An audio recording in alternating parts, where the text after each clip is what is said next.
آگے چلیے سورت بقرہ ہی کے اندر آخری جو دو آیات ہیں جن کی پہلے آپ کے سامنے فضیلت رکھی کہ آسمان سے ایسا فرشتہ لے کے آیا جو کبھی نہیں تھا اترا. رسول اللہ صلی اللہ علیہ وسلم نے کہا یہ دو آیتیں جو صرف دو آیتیں صبح آپ کے سامنے رکھا 10 آیتیں پڑھنے والے کو غافلوں سے نکال دیا جاتا ہے.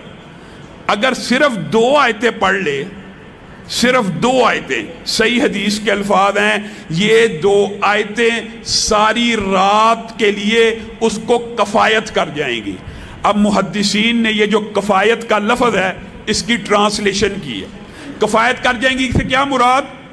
محدثین نے لکھا مراد یہ ہے ایک بندہ ہر روز رات کو تہجد پڑھتا تھا, ایک بندہ ہر روز رات کو کئی سو آیات کی تلاوت کرتا تھا, ایک بندہ ساری رات اتنے سپارے پڑھتا تھا.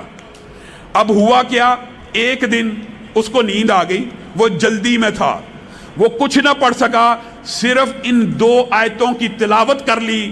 یہ آیتیں اس کو کفایت کر گئیں کہ اس کے نامہ اعمال میں ساری رات کا قیام لکھ دیا جائے گا, جتنے وہ سپارے پڑھتا تھا لکھ دیے جائیں گے, جتنا وہ عمل کرتا تھا لکھ دیا جائے گا. اور دیگر محدثین نے یہ بیان کیا کفایت سے مراد یہ ہے کہ جمی بیماریوں کے جمی مخلوقات کے شر سے اللہ اس کے لیے کافی ہو جائے گا صرف یہ دو آیتیں پڑھ لینے سے. اور صحیح حدیث کے الفاظ کے ہیں جو بندہ یہ دو آیتیں ہر روز رات کو پڑھتا ہے کتنے دن؟ صرف 3 دن. سورت بقرہ کی روایت تھی 40 دن, سورت ہے بھی بڑی, 40 دن جس گھر میں تلاوت ہو اگر آپ نہیں کر سکتے آپ اس کو گھر میں لگا لیں.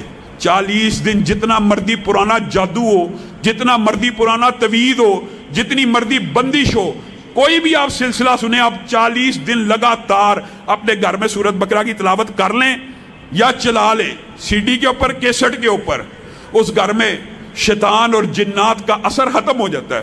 اور اگر کسی بندے کے پاس یہ وقت ٹائم نہیں, اول تو کرنا چاہیے, کیا مسئلہ ہے, لگا دو.